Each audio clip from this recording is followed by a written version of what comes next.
multi-21, c'est... Yeah, multi-21.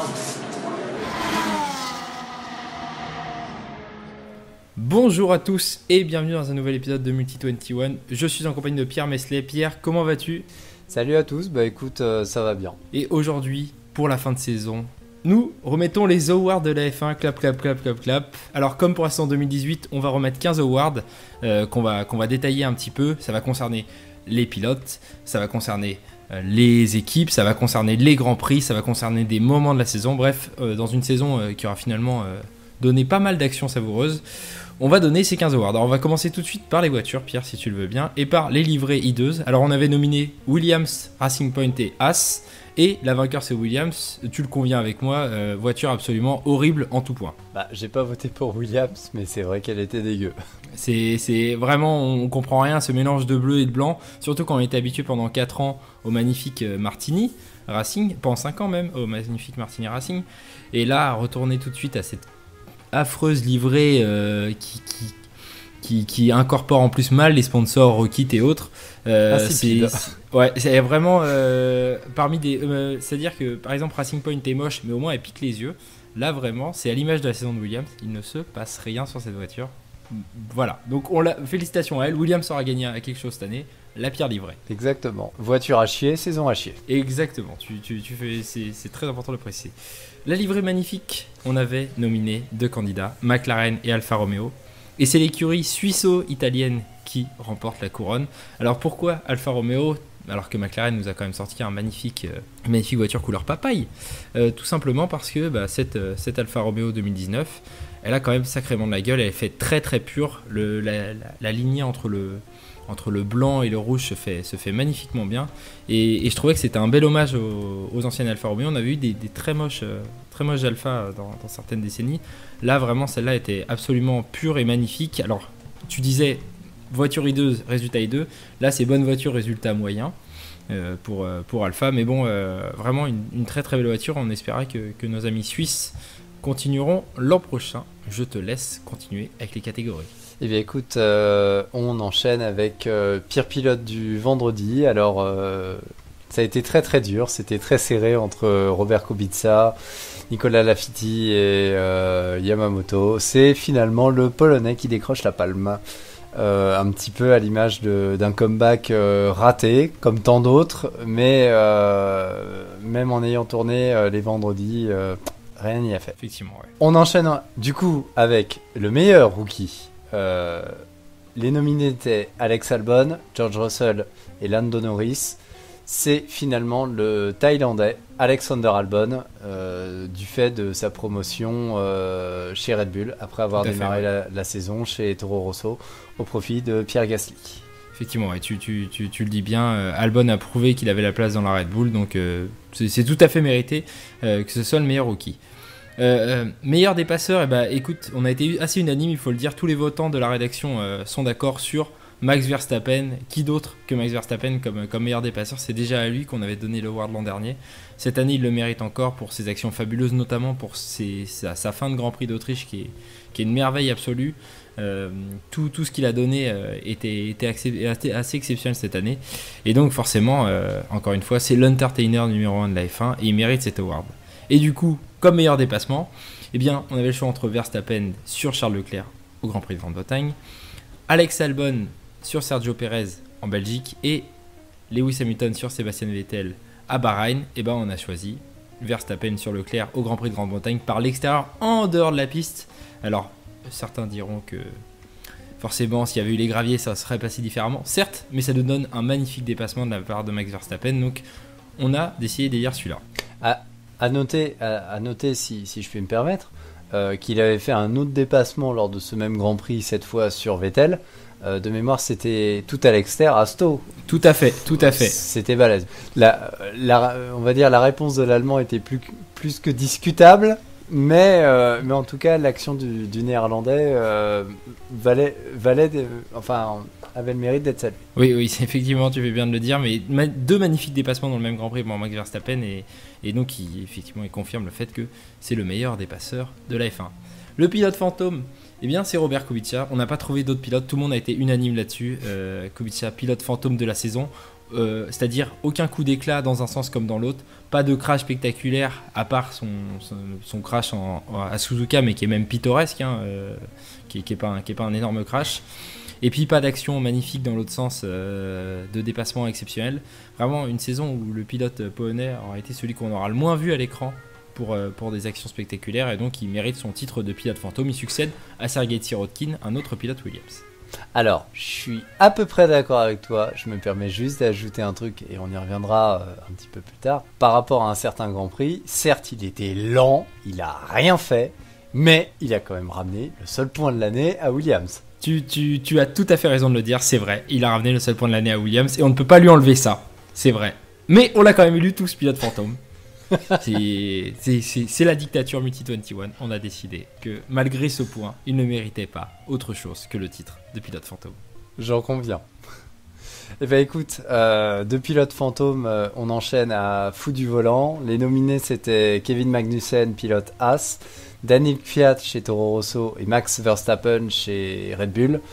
Le grand gagnant est Kevin Magnussen. On rappellera plusieurs faits d'armes, donc notamment le fameux Grand Prix de Hongrie où pour une malheureuse 13e place, le Danois se défendait bec et ongle face à la Renault de Daniel Ricciardo. Même sur Canal, ils étaient pliés en deux. C'était n'importe quoi. Voilà. Donc ça, plus de multiples crashs, là, sur l'instant, j'avoue, j'ai été mauvais élève, j'ai pas trop bossé mon sujet, mais les accrochages avec Magnussen ou des contacts, il y en a quand même eu un paquet. On pourra aussi rappeler, par exemple, le Grand Prix de Grande-Bretagne, où les deux As se sont auto-éliminés au premier tour. C'est vrai, c'est tout à fait juste. Donc pour l'ensemble de son œuvre, bravo Kevin, tu mérites ta place comme fou du volant. Alors que Kvyat et Verstappen quand même c'est du lourd, mais K-Mag ne nous déçoit jamais. Ouais, mais il y a eu moins de torpilles russes. Elles étaient plus calmes. Et pour Verstappen, il a moins débranché le cerveau cette année. Effectivement, ouais, c'est vrai. Meilleure progression pilote, il y avait deux nominés. Il y avait Charles Leclerc chez Ferrari et Carlos Sainz chez McLaren. Même si l'Espagnol a sorti une très très grosse saison, on ne peut que saluer la prestation du Monégasque chez les Rouges, avec 7 pole positions, 2 victoires, et incontestablement il a été au niveau, pour ne pas dire meilleur que son coéquipier Sébastien Vettel.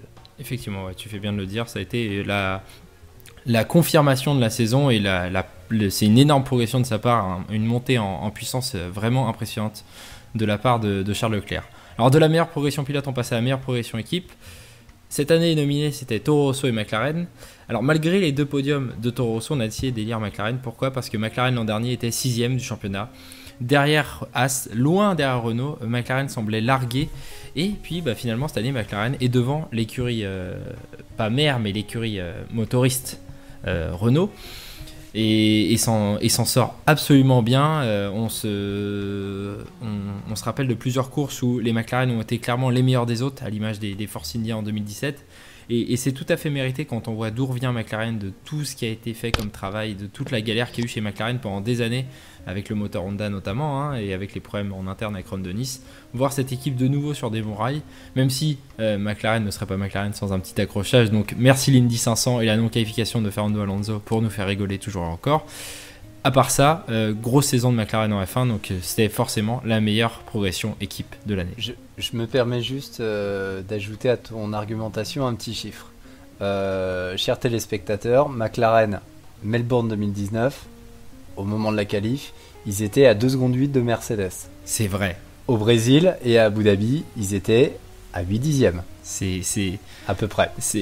Quand on voit le début de saison, et d'ailleurs lorsqu'on avait fait le Power Ranking, on donnait pas cher de McLaren, et la force de travail de cette équipe cette année, c'est impressionnant. C'est aussi la meilleure progression, pas par rapport à la saison dernière, mais tu viens de le préciser, mais dans la saison. Et c'est pour ça aussi qu'on les a élus. C'est très très impressionnante saison de McLaren. Bah écoute, au niveau équipe, on enchaîne au niveau des pires bourdes. Il y a eu notamment la bourde de Ferrari à Monaco en ne renvoyant pas Charles Leclerc pour un tour qualif en Q1. Il y a eu aussi le crash de Bottas en Q3 au Mexique. Et il y a eu comment l'expliquer, l'absence, on va dire, de Vettel, ou la perte de contrôle de Vettel en Italie, avec un redémarrage plus que douteux, où il manque de toucher Stroll qui manque d'envoyer Gasly au tapis, bref, ça a été un peu calamiteux. Parmi ces 3 nominés, c'est la bourde de Ferrari vis-à-vis de Charles Leclerc, peut-être trop sur deux sur ce coup, et qui a complètement gâché la course du Petit Prince à domicile. Effectivement. Et pour Vettel, on aurait pu faire un duo Vettel-Stroll, parce que Stroll redémarre aussi très très mal. C'était un beau concerto, mais pour ce qui arrivait... De tancherie. Ouais, voilà, exactement. Il n'y a pas d'autre mot, c'était de la tancherie. Mais pour ce qui arrivait à Charles Leclerc pour son premier Grand Prix national avec Ferrari... mais tu t'en avais parlé en off d'autres bourdes de Ferrari cette année, mais Ferrari mérite d'être sacré pour l'ensemble de sa saison 2019, qui est encore une fois un chef-d'œuvre de n'importe quoi et de manque de professionnalisme chez les on peut le dire. Enfin, c'est pas pour apporter de l'eau à mon moulin. Je me permets juste de rappeler ce qui s'est passé à Abu Dhabi avec l'histoire des quantités d'essence, quand même, entre ce qui a été annoncé et ce qu'il y avait dans le réservoir. Bon, je crois que ça permettait de bien conclure la saison. Mystère qui ne sera, à mon avis, jamais résolu. Hein. Non, ça va passer sous le tapis, et puis on fera comme si ça n'a jamais existé. Hein. Du coup, écoute, on continue avec le crash de l'année. Il y avait l'accrochage des Ferrari Boys à Interlagos. Il y avait l'accrochage Vettel-Verstappen, on en a un petit peu parlé un petit peu plus tôt, en Grande-Bretagne. Et le crash de Bottas au Mexique lors de la Q3.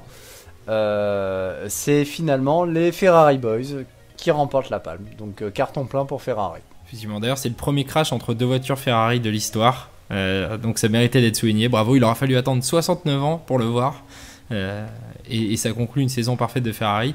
Mais les 2 autres, on en avait déjà parlé un peu avant, hein. Vettel-Verstappen, tu l'avais dit lorsque tu avais évoqué le magnifique dépassement de Max Verstappen, la réponse de Vettel est très approximative. Et puis Bottas, son crash est à la fois une bourde et un gros crash, parce qu'il se mange le Tech Pro de plein face, et ça aurait pu faire très mal. Mais il tape une première fois en latéral, ouais, à vitesse un peu plus réduite, il le prend de face. On peut quand même souligner, heureusement, qu'à cet endroit il y avait du Tech Pro et pas du béton, première chose. Et quand même, on est sur des monoplaces qui restent des prototypes, avec quand même une notion de danger. On rappelle quand même qu'il y a quand même le moteur qui tourne, le moteur peut chauffer, etc. Donc le risque zéro n'existait pas. Et puis c'était surtout savoir si Bottas était quand même conscient avec de telles secousses quand même. Tout à fait, ouais. Alors on va passer tout de suite au scandale de l'année. Alors 2 nominés cette année dont on a beaucoup parlé, 2 nominés qui nous ont fait beaucoup rire. Alors d'une part, il y a l'histoire des moteurs Ferrari avec cette utilisation d'huile, de différents carburants, c'était un peu louche. Et puis Max Verstappen en a rajouté une magnifique couche en disant qu'une fois qu'ils avaient enlevé cette spec douteuse, bizarrement ils avançaient beaucoup moins vite. Et puis le deuxième nominé, Rich Energy, magnifique moment de grâce dans l'histoire de la F1, qui restera parmi les instants n'importe quoi de ce sport, avec un sponsor qui part en sucette totale. Mais on a retenu le moteur Ferrari parce que d'une part c'est drôle, et d'autre part c'est grave en plus. On ne sait pas ce qui s'est passé. Tu le disais tout à l'heure pour la quantité d'essence, c'est pareil. On ne sait pas ce qui va arriver, si ça va passer sous le tapis ou pas. Mais quand ça attaque le règlement, c'est toujours plus embêtant que quand c'est un simple sponsor rigolo qui fait des siennes. Là c'est quand même un peu plus un scandale que Rich Energy. Donc c'était normal qu'on donne cet award à Ferrari pour son moteur. Alors, ceci dit, je me permets juste de revenir sur les déclarations de Verstappen. Il me semble qu'il a fait sa déclaration au moment du Grand Prix des États-Unis. Ouais. Je rappelle quand même, c'est Bottas qui signe la pole. Vettel est juste à 12 millièmes derrière. Donc, en perf pur, bon, ils avaient aucun rythme en course. Vettel, ça s'est pas vraiment vérifié parce que ça s'est terminé très vite pour lui. Mais Leclerc derrière avait aucun rythme. Leclerc partait plus loin que Vettel. Donc c'était peut-être un peu maladroit, c'était peut-être pas le mieux placé. Mais c'est vrai que au niveau règlement, je pense qu'ils ont un peu pipoté comme d'autres écuries auparavant. Sauf que c'est Ferrari et il y a un côté un peu clownesque. T'as l'impression qu'ils sont capables de tricher, mais en même temps de se prendre les pieds dans le tapis, quoi. T'as l'impression que c'est les seuls qui peuvent se faire choper quasiment. C'est pour ça qu'ils sont formidables aussi. Ils trichent comme les autres, mais eux ils se font avoir. Tant pis pour eux, quoi. C'est ça. C'est trop voyant. Du coup, au niveau scandale, on va passer dans la catégorie Grand Prix, le pire Grand Prix, donc grosso modo le Grand Prix sieste dominicale, ou dit plus familièrement le Grand Prix où je m'emmerde devant ma télé. Égalité parfaite, France-Espagne, on a l'impression d'avoir un match soit de Coupe du Monde, soit de Coupe d'Europe, à vous de voir, amis Footix. En fait, deux Grands Prix pour des raisons assez similaires. On prend les mêmes au départ, on a les mêmes à l'arrivée, et il ne s'est absolument rien passé. En Espagne, on a bien rigolé des inversions de place, un coup Vettel, un coup Leclerc, c'était à peu près le seul truc marrant. Mais devant, Hamilton était devant, il a carburé, il a tracé, pas de souci. Même chose en France, où en France, Hamilton, boum, est parti devant. Il a géré sa course, il a tapé un meilleur tour, on sait pas trop comment, dans l'avant-dernier tour. Heureusement, Vettel, derrière, a récupéré la mise, mais avec des pneus beaucoup plus frais. Le seul truc qui était à peu près drôle, c'était Leclerc-Bottas, où sur la fin, c'était kiff-kiff. Fallait pas un tour de plus, sinon, à mon avis, le doublé Mercedes aurait pu être mis en péril. Mais sinon, sur le reste, deux Grands Prix où action proche du zéro. Et on peut féliciter la réalisation française sur le Grand Prix de France, puisque le seul moment où on a eu une action, c'est entre 4 pilotes à la fin du Grand Prix, et ça n'a pas été coupé. Ouais, donc merci à la réalisation du Grand Prix de France. Super les mecs, super. On a attendu 10 ans pour avoir un Grand Prix et on a vous ça. Aime. Ouais, vraiment merci beaucoup. Donc voilà. Après, si la France de nouveau ne peut pas accueillir de Grand Prix, on pourra pas dire qu'il y a de l'amateurisme. Et meilleur Grand Prix, alors il y avait plusieurs choix. Pas dans les nominations, je parle au niveau de la saison. Je pense qu'il y avait plusieurs Grands Prix qui auraient pu être retenus. Ceci dit, on aurait peut-être pu parler de l'Autriche, notamment avec le finish de Max Verstappen. On aurait pu parler du Grand Prix de Hongrie, même si on s'est un petit peu emmerdé. Dans les 20 derniers tours, finalement, la remontée d'Hamilton était plutôt balèze. On aurait peut-être pu parler de Spa éventuellement, ou de l'Italie. On aurait peut-être pu parler du Mexique. Du Brésil. Bref. Ou du Brésil, exactement. Donc, c'était pas ce qui manquait. Mais on a vécu un Grand Prix d'Allemagne qui les met tous par terre. Moi, je me prononce pas pour savoir si c'est vraiment le Grand Prix de la décennie. Mais en tout cas, c'est un Grand Prix qui, à mon avis, fera encore couler beaucoup d'encre. C'est le genre de course où on a l'impression que, sur la grille, il va pas se passer grand-chose. Les éléments s'en mêlent. Un coup, il pleut plus. Il y a les mauvais choix de pneus. Il y a quasiment tous les protagonistes qui se sortent les uns à la suite des autres. Il y a des outsiders. Les outsiders, pareil, ça se sort les uns les autres. Il y a des voitures de sécurité. Ça rentre, ça sort, c'est le bordel. Et à la fin, hop, on a un résultat. On se dit, mais c'est pas possible. Après, dans les bookmakers, celui qui est capable de sortir ça, soit il en a fumé de la bonne, soit il a un nez très très fin, ou alors c'est Madame Irma. C'est exactement. D'ailleurs, on vous conseille du coup de reprendre notre review de ce Grand Prix. On avait justement parlé des Grands Prix qui égalaient ce Grand Prix d'Allemagne dans la décennie. On avait parlé notamment du Canada en 2011, entre autres. Mais tu sais, je me faisais la réflexion lorsqu'on a commencé à faire les awards. Il y a un résumé qui existe sur YouTube de 25 minutes de ce Grand Prix. En plus, c'est la caméra F1 TV Pro, donc c'est Croft et toute cette équipe de Britanniques, donc c'est très bien commenté. C'est pas des commentaires en allemand ou en russe. Et purée, je me souvenais pas qu'il s'était passé tout ça. C'est incroyable. Il se passe tout pendant ce Grand Prix. Les leaders qui tombent, des voitures qui se sortent dans le mur, des safety cars, de la pluie, du sec, de la pluie, des stratégies de fou. Stroll, la stratégie Stroll qui est dingue. Hülkenberg qui se sort alors qu'il peut faire podium. Du début jusqu'à la fin de ce Grand Prix, il se passe toujours des trucs. Verstappen qui fait une toupie, on se dit il va peut-être caler. Bah non. Oui. il fait une Verstappen toupie, qui fait il une toupie repart, et genre nickel. 2 tours après, Leclerc se plante dans le mur. Enfin, c'est dingue ce qui se passe dans ce Grand Prix et vraiment ça mérite d'être le plus beau Grand Prix de la saison parce que on était tous debout, on se demandait ce qui allait se passer, ça n'en finissait pas, tu te demandais qui allait terminer sur le podium, qui allait gagner, c'était dingue. Vraiment super Grand Prix, c'est magnifique. Donc amoureux de la F1, bon bah ça à mon avis vous l'avez sans doute vu, mais faites-vous plaisir pendant l'hiver, faites-vous un petit résumé. Et si vous aimez vraiment les sports mécaniques, je pense qu'il y a des courses comme ça peut valoir le coup d'œil. Alors, soit vous êtes dedans et vraiment les 25 minutes, allez-y, soit vous prenez un petit peu plus court, mais franchement, il vaut vraiment le coup d'œil. Donc vraiment là, n'hésitez pas. C'est incroyable.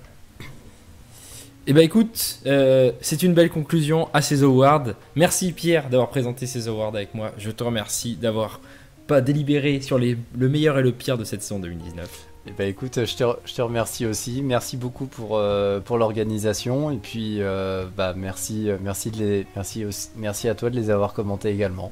Et puis on se retrouve en 2020 pour une nouvelle saison de F1. Beaucoup de vidéos arrivent d'ici là, ne vous inquiétez pas. Mais bien évidemment, rendez-vous décembre 2020 pour les awards de la saison prochaine. On espère que ça sera encore plus dingue. Salut Pierre. Salut, bonne fête de fin d'année à tous. Et bonne fête, salut.